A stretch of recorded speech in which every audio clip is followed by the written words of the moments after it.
कि अपने आत्मरस का, अपने ज्ञानादि गुणों का, अपने अनंत गुणात्मक अभेद तत्व का बार बार अनुभव करके सुख से रहना, ये है मोक्ष मार्ग की विधि। मगन रहु रे शुद्धा तम में मगन रहु रे, ये है सुख का मार्ग और हमारे अरहंत सिद्ध यही करते हैं। मुनिराज जो हैं वे पूर्णतया सुख में मगन नहीं रह पाते, यद्यपि उनका आत्मानुभव सागरों के समान है।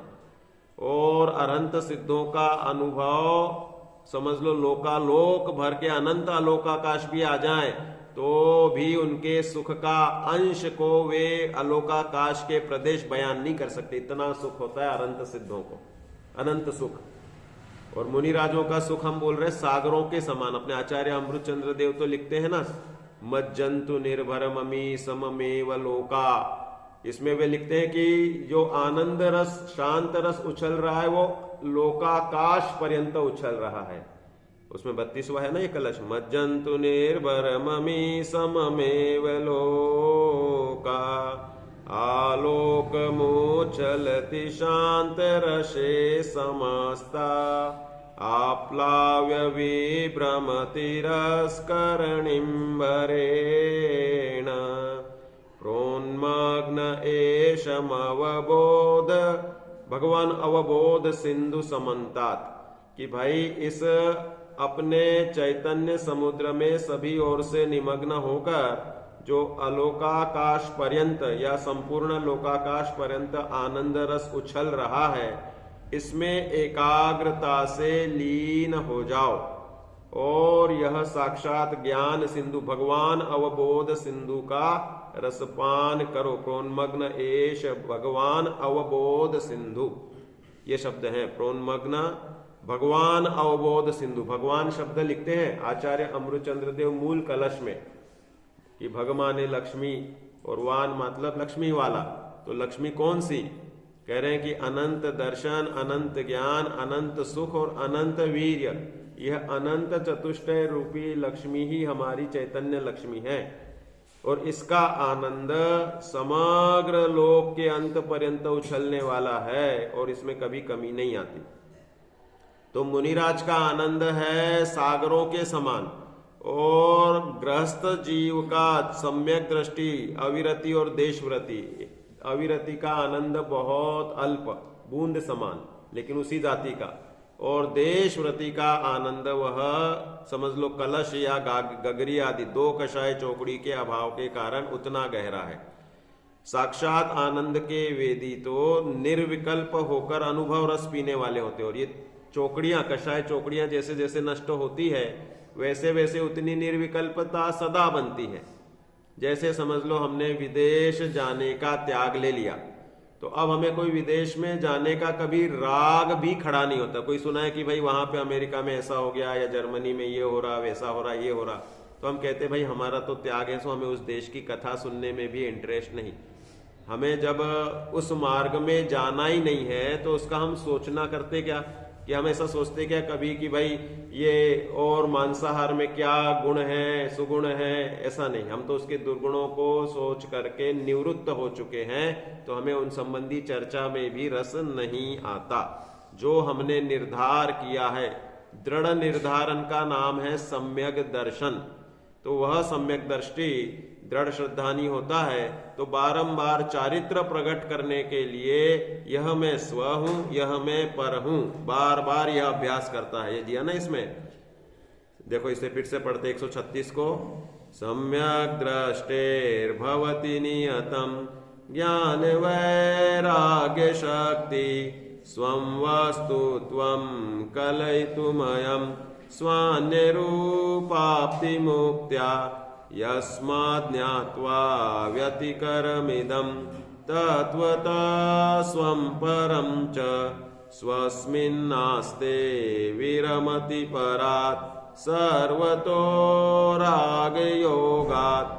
कि सम्यक दृष्टि बार बार कलयितुमयम् स्वान्य रूपाप्ति मुक्त्या, कि बार बार मैं यह ज्ञानानंद स्वभावी तत्व हूं। देखो नीचे अर्थ में देखना है तो अभ्यास करने के लिए यह स्व है अर्थात आत्मस्वरूप है और यह पर है, इस भेद को परमार्थ से जानता है। ये शब्द पूरे के पूरे श्लोक को इसमें एक ही वाक्य में अर्थ करके दिया है। जब हमें उसको समझना है तो हम इसे ब्रेक करेंगे कि यह में स्वर्ग और यह पर है, इस भेद को परमार्थ से जानता है। फिर जान करके क्या करना है? स्व में स्थिर होना और पर से राग के योग से सर्वतः विरमता है, अर्थात निवृत्त होना। मैं यह ज्ञान दर्शन स्वभावी आत्मा हूं और यह पर मेरा नहीं है। स्व पर का भेद विज्ञान पूरे दिन रात चलता है और स्व के आश्रय से ही शांति और आनंद का वेदन करता है। तो अब कह रहे हैं कि भाई इतना सब तुमने जान लिया और बाकी जीवन क्या करना है? तो कह रहे हैं कि बाकी जीवन के लिए 200 नंबर का इसमें जो गाथा दी ना, इसमें दे दिया कि भाई कर्मों के उदय अनेक अनेक प्रकार के होते हैं। इसे अपन उस पद्यानुवाद में पढ़ते हैं। तो देखो आप पेज नंबर 500 पे है। सददृष्टि इस रीते आत्म को ज्ञायक स्वभाव ही जानता, अरुदय कर्म विपाक को वह तत्व ज्ञायक छोड़ता।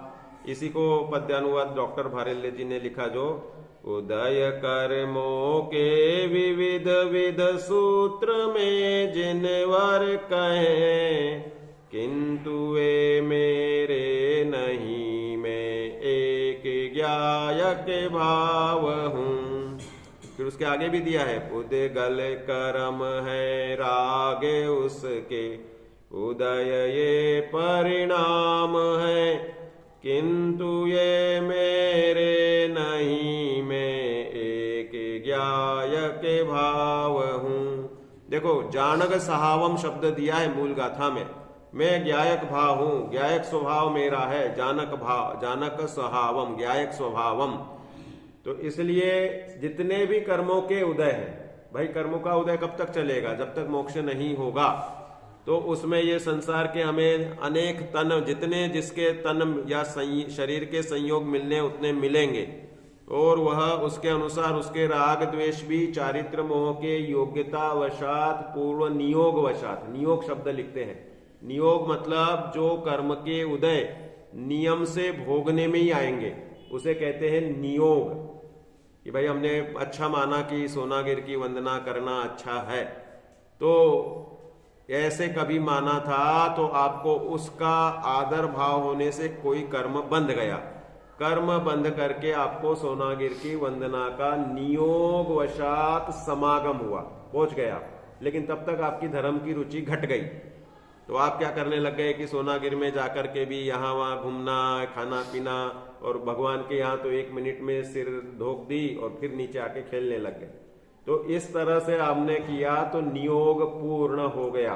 अब नवीन बंधा आपने किया, पुनः उसकी महिमा नहीं की, तो वह पुनः आपके समागम में नहीं आएगा। हम जो कुछ करते हैं उसमें हमारा योग और उपयोग की गहराई वह वास्तव में कर्मबंध को बांधती है। इसलिए 134 नंबर की गाथा में योग से प्रकृति और प्रदेश बंध बताया है। तो वे उसमें लिखा है, शुभ अशुभ वृत्ति में तथा प्रवृत्ति और निवृत्ति में जो चित्त का उत्साह है वह ही उदय है योग का। उत्साह से काम करो तो वह योगों की तीव्र प्रवृत्ति है, तीव्र कर्म बंध होता है। और निरुत्साह पूर्वक काम करते हैं तो वह योगों की मंद प्रवृत्ति है, कर्म का बंध मंद होता है। तो हमारा उपयोग और योग, इनकी गहराई से प्रकृति प्रदेश स्थिति अनुभाग बंध बनते हैं। तो अब यहां पर ये बता रहे कि ज्ञानी जीव कर्मों के उदय को जानता है, उसमें रागी द्वेषी नहीं होता और कर्म पूर्वबद्ध उदय में आकर निकलते जाते हैं। और जो नवीन कर्म बंधते हैं वे नियम से उसके शुभोपयोग के पिंड के साथ बंधते हैं। प्रशम, संवेग, अनुकंपा और आस्तिक्य ये सम्यक दृष्टि जीव के नियम से होते हैं। जैसे एक सिक्के में ज्ञान बताया तो दूसरी साइड में, उसी सिक्के के दूसरे साइड में वैराग्य है, ऐसे ही इसको ज्ञान को हम करेंगे भेद और वैराग्य के करेंगे तो प्रशम, संवेग, अनुकंपा और ज्ञान को आस्तिक्य में लेंगे। अलग अलग ग्रंथों में अलग अलग विवक्षा दी है। बनारसी दास जी ने इसके 8 भेद कर दिए। उन्होंने बता दिया कि सम्यक दृष्टि होगा तो उसमें कौन से गुण नियम से पाए जाएंगे? करुणा, वत्सल, सुजनता, आत्म निंदा पाठ। देखो ये भी एक गुण है। हम अपने किए के दोषों की निरंतर निंदा करते हैं तो उससे कर्म बंध, पूर्व में किया हुआ बंध शिथिल होता है। जैसे समझ लो चलते फिरते हमारी किसी व्यक्ति को पैर लग गया तो हम उसको अगर तुरंत ही नम्रता से सॉरी बोलते हैं तो उसके क्रोध में तुरंत ही कि भाई, पहले तो उसको एकदम क्रोध आया। मनुष्य गति या कोई भी चारों गति में जब भी कोई प्रसंग बनता है तो क्रोध और मान की प्रवृत्ति सबसे ज्यादा हावी होती है। और शरीर की पीड़ा में अगर पर निमित्त दिख जाता है तो उस निमित्त पे यह क्रोध करता है। जैसे कुत्ते को लाठी से मारा तो वो क्या करता है? लाठी के ऊपर क्रोध करके लाठी पे काटने की कोशिश करेगा या भोंकने की कोशिश करेगा। और शेर को लाठी से मारा तो वो शेर किसको पकड़ने की कोशिश करता है? क्योंकि उसको निमित्त तत्व का ज्ञान है कि लाठी तो बीच की अवस्था है, मारने वाला भिन्न है। अलग अलग बुद्धि है दोनों की। भाई बहुत सी निमित्ताधीन बुद्धि, मतलब साक्षात निमित्त कौन है? मार तो रही है लाठी। लाठी कोई पकड़ना चाहिए शेर को भी या हमको भी। हमें भी जैसे कोई व्यक्ति लाठी लेके आके मारे तो हम लाठी को बचने के लिए तो पहले लाठी को पकड़ेंगे और फिर सेकंड उस व्यक्ति के ऊपर क्रोध करेंगे या उसको समझाएंगे। उसी तरह से यह निमित्तों में भी अनेक श्रृंखलाएं चलती हैं। एक तो होता है साक्षात उस समयवर्ती समय का तात्कालिक निमित्त, लेकिन मूल सब निमित्तों में सबसे बड़ा निमित्त है वह द्रव्य कर्म। द्रव्य कर्म हमें तुम्हें आंखों से दिखते नहीं है। खुद का द्रव्य कर्म हो तो बहिरंग निमित्त कुछ भी बन सकता है, और खुद का द्रव्य कर्म नहीं हो तो वह निमित्त नहीं बनता। फिर उसे परिभाषित करने के लिए काल, लब्धि वगैरह ऐसे उदाहरण दिए जाते हैं कि भाई भगवान महावीर को समझाने वाले तीर्थंकर साक्षात दादा आदिनाथ और मारीच भरत का पुत्र, तो समो शरण में ही मारीच बैठे सुन रहे हैं, लेकिन फिर भी निर्णय समो शरण के बाहर आकर विपरीत करते हैं कि मैं 24वां तीर्थंकर नहीं, अभी तीर्थंकर के समान पूज्य पद पाऊंगा। तो पूज्य पद है वो तो कुछ लिमिटेड लोगों के द्वारा पूजा जाना, तो वह हो गया तीर्थंकर पद। कह रहे नहीं, तीर्थंकर तो समग्र 3 लोक के सम्यक दृष्टियों द्वारा, उत्तम पुरुषों द्वारा पूजे जाते हैं। और कोई पर्याय में तीर्थंकर पना करके पूज्य पना ऐसा करना चाहे तो वह लिमिटेड अनुयायियों द्वारा पूजा जाता है, और सत को संख्या का बल अनिवार्य नहीं होता। तो मारीची ने उसी भाव में 363 प्रकार के मिथ्या मतों में सांख्य मत का प्रवर्तन किया, ऐसा उल्लेख ग्रंथों में मिल जाता है। और कोई कहते कि 363 पूरे ही मत उसके निमित्त से हुए, तो वह 24 इतने सारे एक कोड़ा कोड़ी सागर का भाव भ्रमण हो गया। उसके बाद में उनके भाव देखते हैं। आप जेपी दोषी जी आएंगे ना 21 तारीख को, उनसे पूछना, ये सब वो चार्ट पे बताते हैं। 34 भाव टोटल आते हैं। 34 भाव में बीच में एक भाव आता है असंख्यात जलकायिक स्थावर और त्रसों के भाव। तो अब ये अनंतो भाव हो गए, उसमें असंख्यातो भाव हो गए, अनंतो भाव नहीं हुए। असंख्यातो भाव तो एक इंद्रियादिक के 60,000 बार वे वेश्या के भाव को प्राप्त हुए, 2.5 करोड़ बार घोड़े के भाव को प्राप्त हुए, 5 करोड़ बार हाथी के भाव को प्राप्त हुए, ऐसे संख्या भी आती है उनकी। तो कहने का तात्पर्य इतने इतने भाव एक कोड़ा कोड़ी सागर में हो गए। और अंत में जब वे 7वें उसमें बीच में फिर त्रिपुरुष्ट नारायण भी सम्यक दृष्टि सबसे पहले बने, वो विश्व नंदी और विशाख नंदी राजकुमार के भाव में जैन बने। जैन बन के भावलिंगी संत बने, भावलिंगी संत बन के पुनः निदान बांधा विश्वनंदी राजकुमार ने, तो वे त्रिपृष्ठ नारायण बने वासु पूज्य भगवान के काल में। 12वें तीर्थंकर के काल में नारायण पद को प्राप्त कर लिया, और फिर वहां से मर के 7वें नरक में गए, और 7वें नरक में 33 सागर किया जो भी यथा योग्य आयु पाई होगी, निकल के पुनः क्रूर सिंह बने, और फिर पुनः पहले नरक में गए, और पहले नरक से निकलकर फिर से शेर बने। अब उस शेर बने हुए भाव में परमानेंट सम्यक दर्शन, शायोक्षमिक सम्यक दर्शन जो उनका खंडित नहीं होगा, ऐसा प्रसंग बनने के लिए निमित्त बने कि ऊपर से 2 मुनिराज उतर करके आए, आकाशगामिनी चारण रिद्धि वाले। क्यों? उन्होंने समो शरण में पूछा कि वर्तमान में जो भरत क्षेत्र में 24 तीर्थंकर व जीव बनेगा वह कहाँ है? तो बोले वह एक वन में अभी शेर की पर्याय में है। और मुनि राजों को भी सहज भाव आया, देखें वह जीव कैसे शेर के भाव में मांसाहार कर रहा और कल का तीर्थंकर बनने वाला है। तो वह आए तो उस समय यह हिरण फाड़ कर ही खा रहे थे। और फिर वह उनके आने मात्र से इतनी खलबली मची। क्यों? नियोग था ना, नियोग। नियोग इसे बोलते हैं कि हम बहुत बार धर्म करते हैं और छोड़ देते हैं, बहुत बार धर्म करते और छोड़ देते हैं, और ऐसे अनेकों उतार चढ़ाव चलते रहते हैं। पंच परावर्तन में भाव परावर्तन भी है ना। तो हमने ये शुभ भाव तो अनंत बार किए, मुनिव्रत धार अनंत बार ग्रीवक उपजायो। ये वाक्य हमें काल्पनिक लगता है क्योंकि हम पंचम काल में इतना पुण्य का गहरा भाव ही नहीं कर पाते कि 8वें स्वर्ग या अगर अंतिम 3 संवनन की अपेक्षा गिने तो 16वें स्वर्ग से ऊपर जाने वाली भूमिका बने। तो इसलिए यहाँ तो अधिकांश पंचम काल के जैन जो सम्यक दर्शन रहित अगर रहते हैं, भद्र मिथ्या दृष्टि भी रहते हैं, तो परिणामों की गहराई के अनुसार अनेक विद्वानों का कैलकुलेशन है। मैंने लेटेस्ट कोई पुस्तक में ही पढ़ा था, कोई उन्होंने मुनिराज ने ये लिखा कि भवनत्रिक में अधिकांश जीव राशि उत्पन्न होती है जो शुभ भावों से मरती है, क्योंकि उधर आयु भी अल्प है, पल्यों में आयु है, हालांकि वो भी लंबी है इस मनुष्य गति के मुकाबले। तो इस तरह से परिणामों की गहराई नहीं होने से हम इतने श्रेष्ठ परिणाम नहीं कर सकते। और वह मुनिराजों के निमित्त से वहां शेर को थोड़ा सा संबोधन मिला, और संबोधन मिलने से उसके समग्र परिणाम पूर्व के अनेक भवों का जाति स्मरण ज्ञान हुआ, जिसमें त्रिपृष्ठ नारायण का भव का भी ज्ञान आया, और उसके बाद 7वें नरक आदि और पहले नरक के दुखों का ज्ञान आया। उसी समय उसने अनुव्रतों का ग्रहण कर लिया। पहले तो देह से भिन्न शुद्धात्मा का अनुभवन हो गया, उसमें अपनापन हो गया। अब शेर का भोजन मांसाहार है, तो मांसाहार में तो कैसे संभव है कि पर जीव का घात करके निज जीव का साधन हो? यह बिल्कुल भी संभव नहीं है। जैसे अपन बोलते ना कि भाई लहसुन खाने वाले को कस्तूरी की डकार नहीं आ सकती।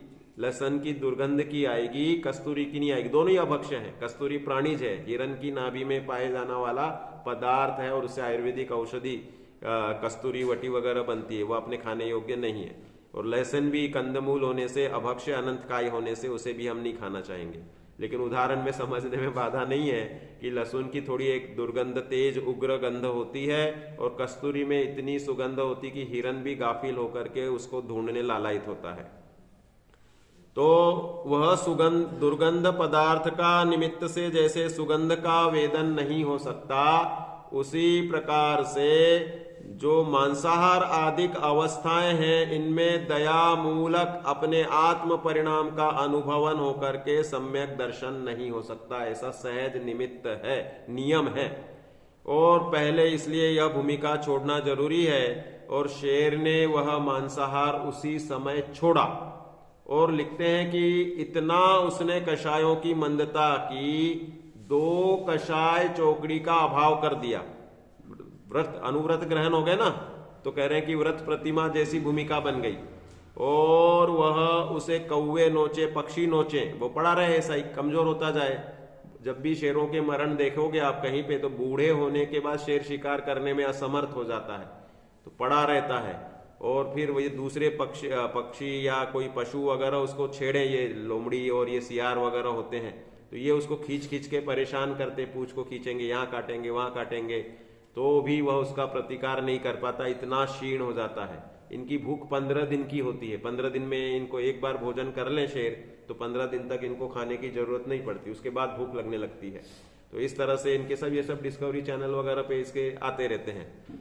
तिर्यंच गति के सुख दुख का स्वरूप देखना हो तो वह साक्षात हमारे सामने ही है ना। 2 गति के हम जीव साथ में ही है, मनुष्य और तिर्यंच।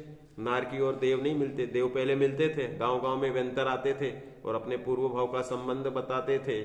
और अब वह क्षेत्र ऐसा है कि पंचम काल जैसे कर्फ्यू कहीं लग गया हो तो अपन बोलते हैं ना कि वहां मत जाओ, कर्फ्यू लगा हुआ है। तो ऐसी पंचम काल में वैमानिक देव तो बिल्कुल ही नहीं आते, बोले हीन परिणामी और ऐसे हीन संवनन वाले, और जहां धर्म का बहुत ही अल्पपना है ऐसे क्षेत्र में वैमानिक तो आते ही नहीं। भवनवासी, व्यंतर, ज्योतिषी 3 आते हैं, उसमें भी ज्योतिषियों का आने का उल्लेख कहीं नहीं मिला है। और भवनत्रिकों का तो मिल जाता है, चमरेंद्र वगैरह, मधु राजा, ये सब चतुर्थ काल में आई थे। पंचम काल में का उल्लेख नहीं मिलता है ऐसा भवनवासियों का, सिर्फ व्यंतरों का ही उल्लेख मिलता है। अपन एक स्टडी करें ना उस रूप में, तो पंचम काल के इसमें व्यंतरों की बहुत कथा कहानियां सब मिल जाती है। तो कहने का तात्पर्य यह है कि जैसे अकलंक देव के इसमें वह चक्रेश्वरी ने आकर के वह तारा देवी बौद्धों ने जो स्थापित की थी, तो वाद विवाद पंचम काल के हुए ना अकलंक स्वामी, तो उसमें उनका उल्लेख मिलता है कि व्यंतरी आई और व्यंतरियों ने ऐसा किया। तो इस तरह से तो ये चक्रेश्वरी आदि यक्ष यक्षिणी है ना ये, तो इन देवियों का उल्लेख मिल जाता है।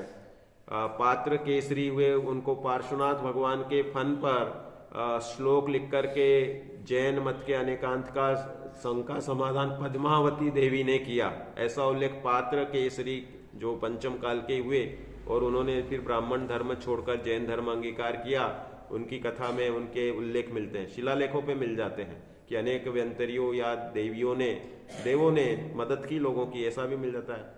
तो कहने का तात्पर्य यह है, ये जो आंग में आते हैं ये भी व्यंतराधिक तो आते हैं, और इनके मिल जाते हैं ऐसे उल्लेख। हमारे रिश्तेदारों में भी बहुत सारे ऐसे हैं कि जो आकर के पूर्व भाव का संबंध प्रकट करते हैं और बोलते हैं धर्म ध्यान करो, या फिर जैसा कौतूहल हो उस रूप में मान आदि कौतूहल आदि करते रहते हैं। तो कहने का तात्पर्य यह है कि पंचम काल में इस क्षेत्र में व्यंतराधिक का ही आना दिखता है, बाकी 3 निकाय के देव कम दिखते हैं। और यह जितना भी बनता है इसमें अपने को अगर उस आत्मश्रद्धा नहीं हो तो लोग इनके पूजने में ही अपना समय निकाल देते हैं, जिसके लिए पंडित टोडरमल जी ने 6वां अधिकार लिखा, व्यंतर देवी दहाड़ी आदि की पूजना अयोग्य है। तो ये अनेक प्रकार की भ्रांतियों से भरा हुआ संसार है। तो वहां भगवान महावीर के जीव ने जो शायोपशमिक सम्यक दर्शन शेर की पर्याय में प्रकट किया, वह अप्रतिहत शायोपशमिक सम्यक दर्शन था। उसके बाद उन्होंने सब मनुष्य और देव के ही भ्रमण किए, भव किए, 10 भव जो उनके आते हैं। और शायिक सम्यक दर्शन के बाद तो नियम से तीसरे भव में मोक्ष होता ही होता है। तो इसलिए हमें पुरुषार्थ में शिथिलता सम्यक दर्शन के बाद भी नहीं लानी है। पुरुषार्थ में गंभीरता और गहराई हमेशा बनी रहनी चाहिए। सम्यक दर्शन के बाद में प्रशम, संवेग, अनुकंपा, आस्तिक्य होने से स्वच्छंदी जीवन नष्ट हो जाता है, और उसको जितने भी भाव मिलेंगे वह नियम से राजा, महाराजा, मंडलेश्वर ऐसे अच्छे पदों में ही राजा महाराजा बन के बाकी के भाव रहेंगे जब तक सम्यक दर्शन टिका है। तो इसलिए सम्यक दर्शन के बाद में जो अभ्यास करना है वो चारित्र का अभ्यास करना है, और यह मैं स्व हूं और यह मैं पर हूं, ऐसा अभ्यास करता हुआ ज्ञानी जीव अपना मोक्ष को प्राप्त करता है। धावती, बहुत तेजी से उसमें परिणमन करता है। फिर यहाँ पर ये सावधानी की कलश इसलिए पढ़ना जरूरी है कि भाई किसी को भ्रम हो जाए कि मैं सम्यक दृष्टि हूं, तो उसी भ्रम में रह करके जल्दबाजी में और अपने स्वच्छंदता को पोषण करने लग जाए तो वह किंचित भी योग्य नहीं। इसलिए यह कलश यहाँ पर अपन पढ़ रहे हैं, 137 नंबर का कलश है। 501 पेज। सम्यक दृष्टि स्वयमयमहं जातु बंधो न मे स्यादित्युत्थानोत्पुलके वदना रागिणोऽप्याचरन्तु आलम्बन्तां समिति परितां ते यतोऽद्यापि पापा आत्मनमात्म अवगम विरहात् सन्ति सम्यक् त्वरिक्ता। मैंने इसको ब्रेक कर दिया। आत्मा नाम ये है ना, आत्मन अनात्म अवगम विरहात्, आत्म अनात्म अवगम विरहात् सन्ति सम्यक् त्वरिक्ता। इसे हम बोलते पापा वाला कलश है ये। हम तुम सब अपने आप को पापा क्यों कहलवाते हैं? क्योंकि हमने पापों का समूह बांधा है। पापा शब्द का अर्थ दिया है इसमें, देखो पापा मतलब अनेक पाप, ते पापा, देखो अर्थ पढ़ते अपन।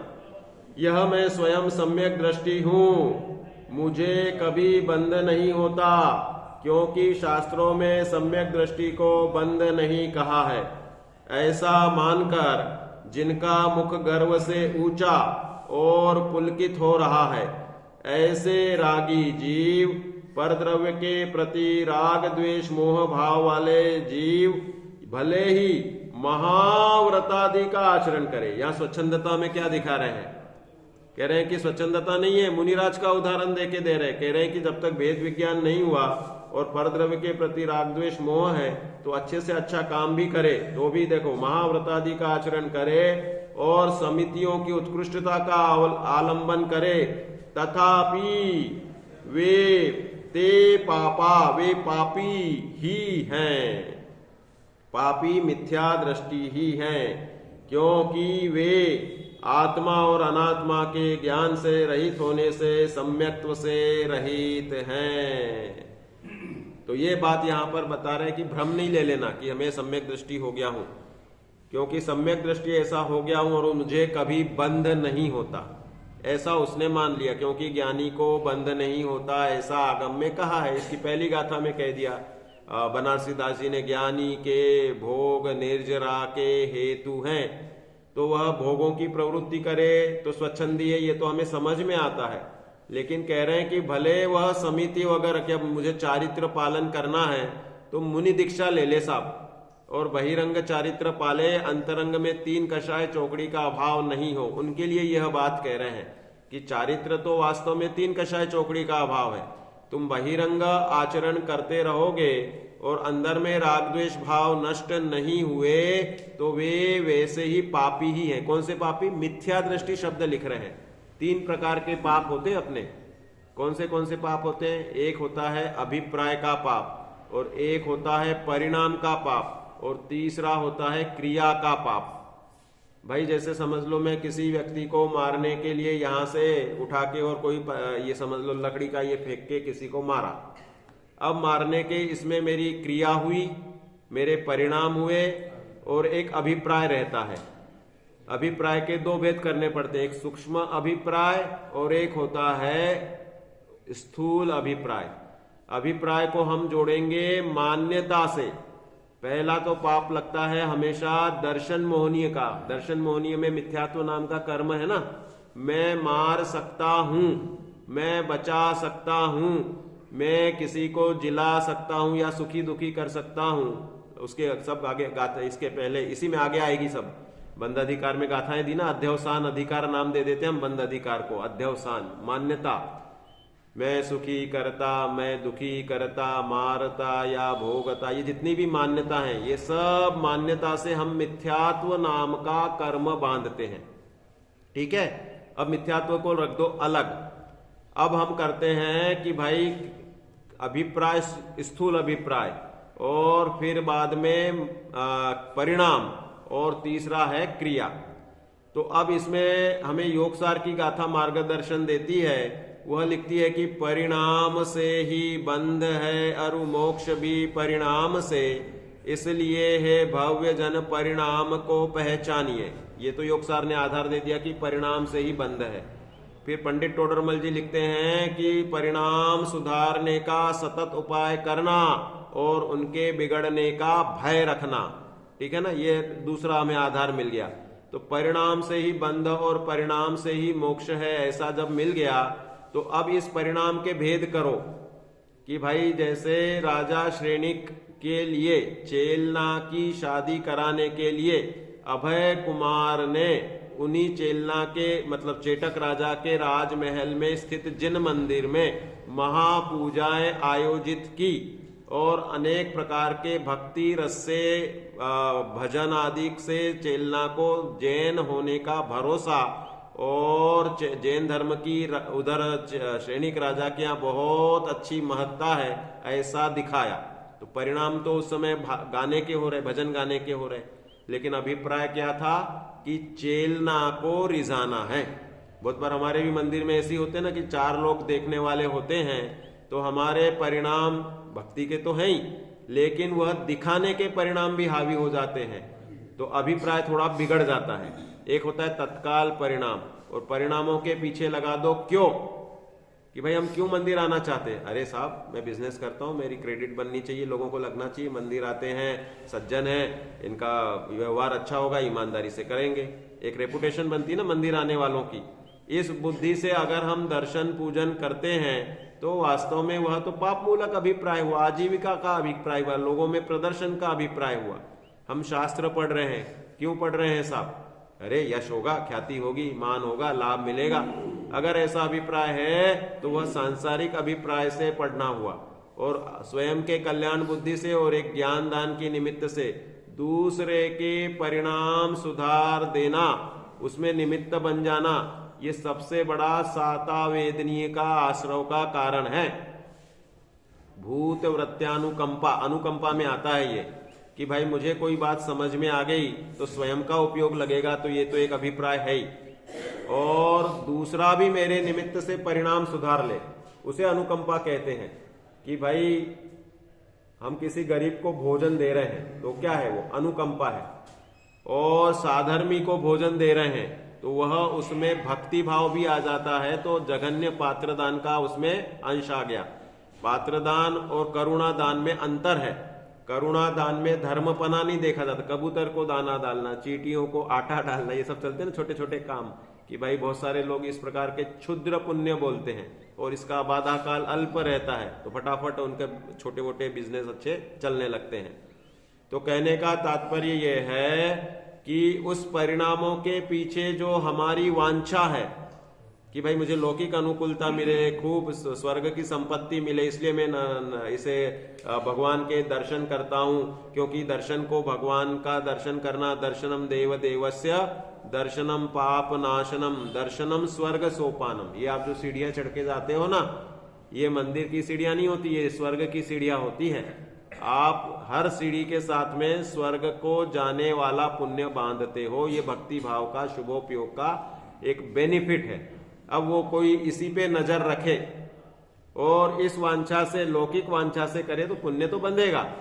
नौवे ग्रेव्यक ताक वाला पुण्य बिना आत्मानुभूति के, बिना अभिप्राय सुधारे वो बन जाता है मिथ्यात्व की भूमिका में।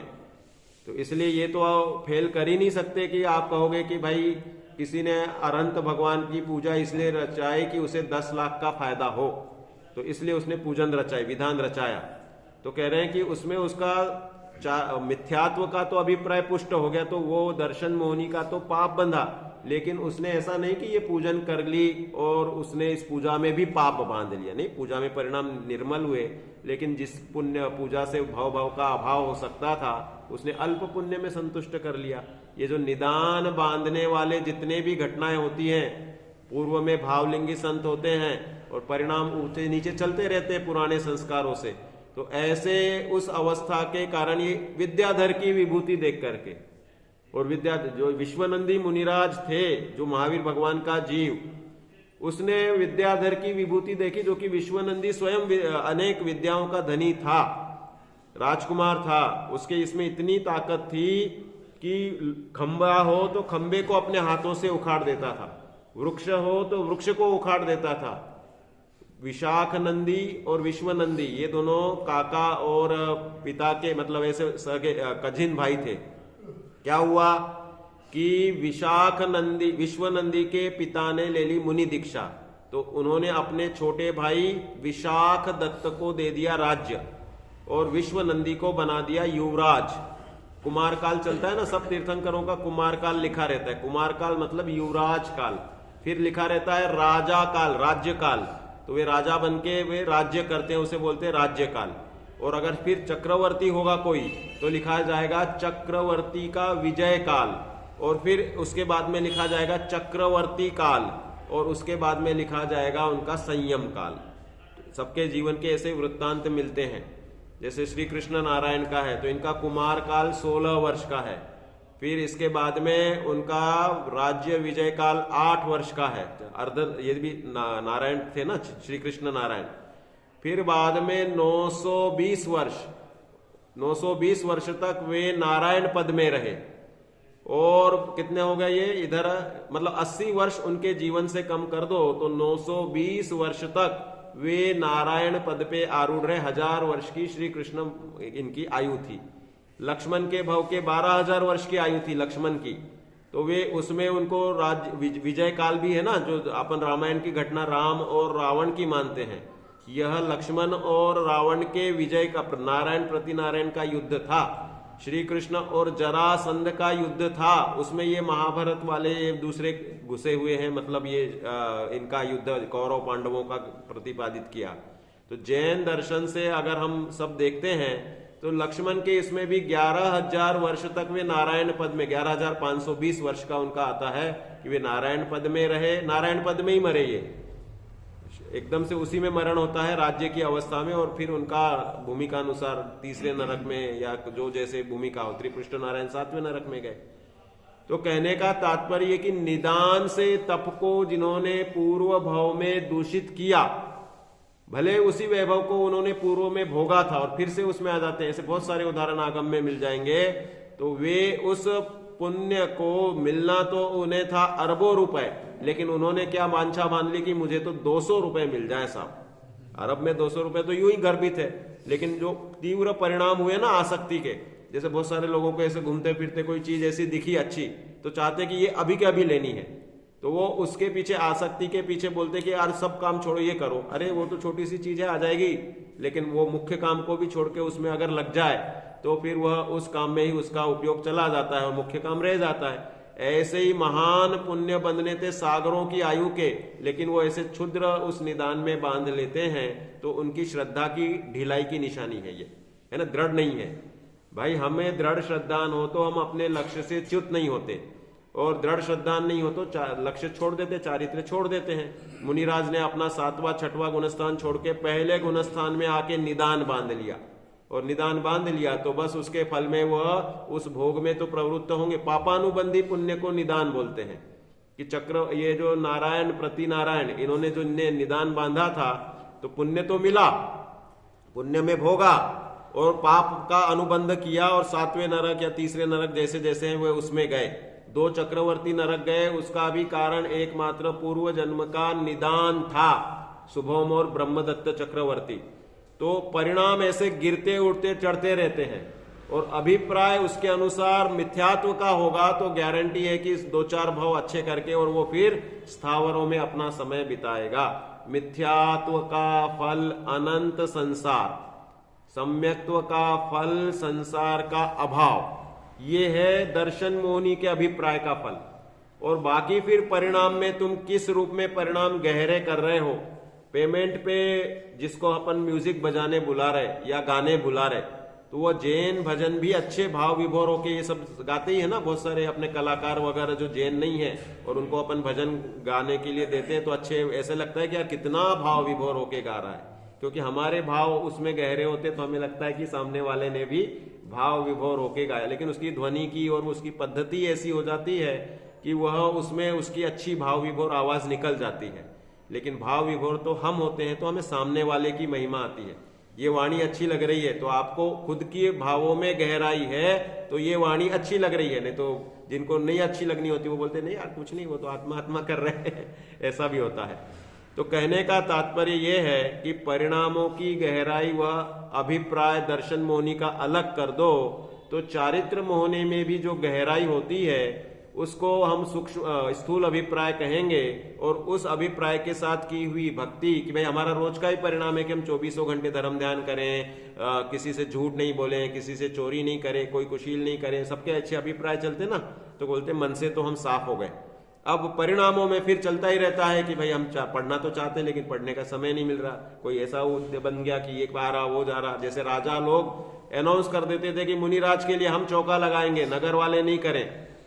कंस जो हुए ना मुनिराज, पूर्व भाव में भावलिंगी संत थे, और राजा वो उग्रसेन नाम का था, उसने घोषणा कर दी, और 3-3 बार 1-1 महीने में तो मुनिराज आए और ये कोई ना कोई काम में बिजी हो जाए।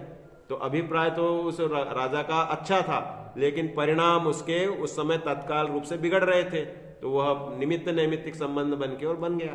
करकंडू राजा को पैदा होते ही हाथ में खुजली थी, क्यों कि पूर्व भाव में उसने भक्ति पूर्वक ब्रह्म कमल तो चढ़ाया था भगवान को, लेकिन कीचड़ से सना हुआ बिना साफ किया हुआ कमल भगवान को चढ़ाया था, तो कीचड़ से चढ़ाया हुआ होने से उसके हाथ में खुजली बनी। पाप का फल पाप रूप, अविवेक का फल अविवेक रूप, और पुण्य का फल पुण्य रूप ही फलता है। और इसी मिश्र अवस्था का नाम है संसार। कभी पाप का उदय, कभी पुण्य का उदय, चेंजेस रहते रहते हैं, तो वह जीवन उसमें उदयानुसार कम ज्यादा रूप में परिणमता रहता है। तो इसलिए यहां पर ये बता रहे हैं कि सबसे पहले अपनी मान्यता सुधारो कि मैं किसी को सुखी दुखी नहीं कर सकता, मैं किसी को मार और जिला नहीं सकता, लेकिन मेरी भूमिका में यह दूसरे के प्राण को पीड़ा नहीं हो, उसे मैं बचाता भी हूं मारता भी हूं। किस रूप से? व्यवहार नय से। चारित्र में क्रोध मान माया लोभ के जो परिणाम है, इनको निवारण करने के लिए क्षमा मार्दव आर्जव और शौच धर्म है। क्रोध को त्यागना होगा, मायाचारी को छोड़ना होगा, मान कषाय को तोड़ना होगा। तो दया रूप परिणमन करेंगे तो जीव दया पालेंगे, और हिंसा रूप प्रवर्तन करेंगे तो पाप रूप करेंगे। तो ज्ञानी जीव अपने इस भूमिका को जानता है कि मैं किसी को बचा तो नहीं सकता, लेकिन मुझे इस भूमिका में बचाने का भाव आया वगैर रहता नहीं। स्वामी जी ये बार बार यूज करते हैं ना कि भाई दया दान शील व्रत तप नियम, इनसे मोक्ष नहीं होता, ये मेरे आत्मा का स्वरूप भी नहीं है, लेकिन इन भावों के परिणाम इस भूमिका में आए बिगड़ रहते नहीं, क्योंकि हम दया के छोड़ के अदया नहीं करना चाहेंगे, शील छोड़ के कुशील नहीं करना चाहेंगे, और क्रोध मतलब दया छोड़ के क्रोध नहीं करना चाहेंगे, हिंसा छोड़ के अहिंसा छोड़ के हिंसा नहीं करना चाहते हैं। इसलिए शुभ की भूमिका उचित रूप से आती है, लेकिन उसका आकर्षण नहीं रहता। आकर्षण तो अपने चिदानंद भगवान आत्मा का ही रहता है। इस प्रकार उसकी मान्यता यथार्थ होगी तो फिर वह शुभ क्रियाओं का जोर भी चलेगा। ग्रंथि भेद के साथ ही शुभ का जोर चलता है। कोई सोचे कि हम स्वर्ग और मनुष्य ही लेते रहें, तो कह रहे हैं कि भाई वह ग्रंथि भेद के बाद हो सकता है, सम्यक दर्शन के साथ हो सकता है कि जितने भाव हैं उतने स्वर्ग और मनुष्यों के शुभ भाव हो। तो इस रूप में यहाँ पर यह ज्ञान वैराग्य शक्ति की बात बताई, और अगली गाथा में कह रहे हैं कि भाई अगर मान्यता नहीं सुधरी तो वे मिथ्यात्वी सब पापा है। भले महाव्रत पालें या कुशील सेवन करें, कुशील सेवन करने वाले को तो जमाना भी पापी कहेगा, और महाव्रत करने वालों को पापी कहने की ताकत आचार्य परमेष्ठी, वो कौन सी? मिथ्यात्व वाला पाप, चारित्र मोह वाला पाप नहीं। वे द्रव्यलिंगी नौवे ग्रेवेक जाने वाले हैं, इतना सुंदर आचरण है। और ग्रेवेक मतलब कि वहां साक्षात उतने काल तक इंद्रिय सुख जन्य निराकुलता, अतीन्द्रिय सुख वाली नहीं, इंद्रिय सुख की निराकुलता। इंद्रिय सुख में भी मंद कषाय आकुलता कम होती है ना। तो इस रूप में यहां मान्यता को सुधारने पे जोर दिया है, और जब तक मान्यता नहीं सुधर रही है तब तक भूमिका अनुसार शुभ का आचरण करना उपादेय है। स्वच्छंदी होना तो जिन मार्ग में कहीं भी उपादेय नहीं है। इस प्रकार यथार्थ रूप समझकर हम अपने कल्याण के मार्ग को प्रशस्त करें, इसी भावना से बात पूरी करते हैं।